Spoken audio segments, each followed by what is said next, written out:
His words were bone-crushing, said Eric Brown, a minister in Hollywood, FLA, of President Trump. Angel Valentine for the New York Times Hollywood, FLA. Eric Brown had already seen the footage of the tortures, the fire, the fights. The wreckage of Charlottesville days before was still fresh in his memory when he turned on his television on Tuesday to hear the words of President Trump. He listened intensely as the president appeared to equate white nationalist hate groups with those who protested them. First, he allowed himself to feel the hurt. And then he prayed. His words were bone-crushing. Mr. Brown, 51, the minister of Greater Mount Pleasant AME Church here, said, almost 24 hours after an erratic news conference in which the president addressed the protests for a third time. I could not help but think of the struggles of my parents and my grandparents. Across the country, Americans are discussing and debating the aftermath of the events in Charlottesville and the comments by the president. But for African Americans in particular, what happened in the small Virginia city served to spotlight a racial fault line that, for all the talk of progress and diversity, many say has never gone away, according to dozens of interviews. To them, the images of white supremacists marching through streets, along with the deaths of 3 people, and the president's response to racial violence were upsetting, but not shocking. Instead, they were proof that more work needs to be done. "I'm not surprised," said Harold Harris, 41, a barber in the Sweet Auburn neighborhood in Atlanta. "This is the world we live in, this is the country that we live in. We have a lot of racism embedded in our country, in our history." Sitting in a barber's chair, London Balboza, 22, a college student, said he did not feel he faced as much racism growing up as previous generations of African Americans. But he said he has recently noticed a rise in acts of racism, and saw fear among whites that blacks were coming into their own and into power in America. "Instead of waiting until something happens to want to talk about the issue, I think we should be focusing on publicizing ways to speak out," Mr. Balboza said. Just around the corner at the Martin Luther King Jr. National Historic Site, Erica Williams had just finished touring the center honoring the civil rights leader. She said the week's events made her feel as if the nation were suddenly reliving the 1950s and 1960s.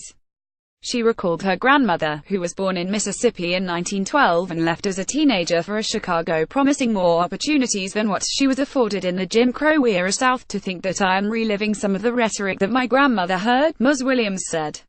"If my grandmother was here today, she would be in disbelief that we are having the same conversations." In South Florida, Adam Christopher said he was most surprised by the boldness, not the message, of the protesters. "You had these white nationalists that were emboldened, walking the streets unmasked and with torches. They looked proud to be there," Mr. Christopher said. "What it told me about America is that we have work to do." Like many African Americans interviewed, Brenda Somerville, a Chicagoan, said she was troubled by Mr. Trump's statements.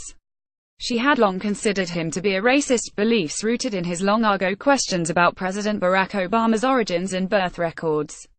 "I honestly believe that he just does not care about people of color," she said. "So I do not find this surprising or strange. He just said what I already thought he thought." Ms. Somerville, 47, said she was concerned about what may be ahead for the nation.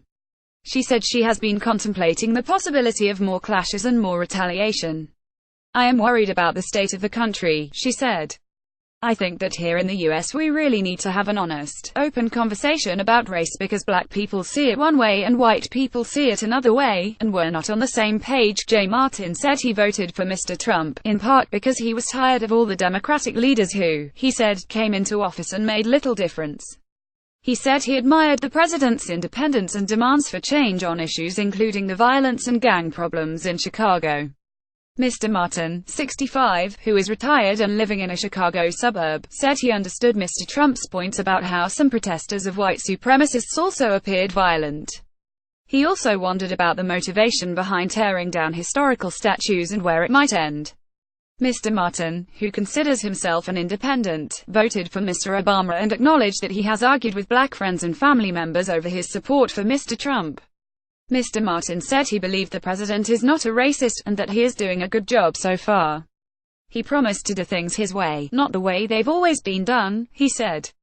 Ultimately, Mr. Martin said, he believes the events that have played out will force the nation to solve its lingering issues around race. "The place was divided even when Obama was in. We just didn't talk about it," he said. "You can look at it as being a good thing. We're going to have to all come together. We all are living here.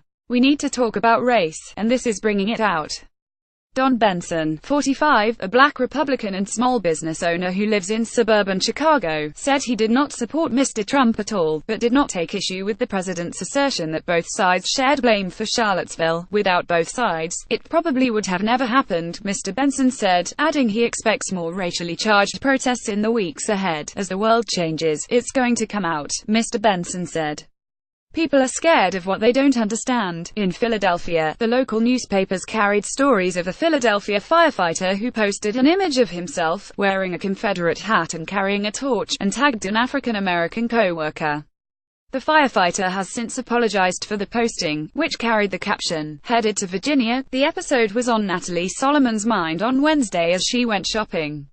She said Mr. Trump has given license to such hateful displays. Before it was undercover, they didn't really exploit it the way they are doing now, said Ms. Solomon, 60.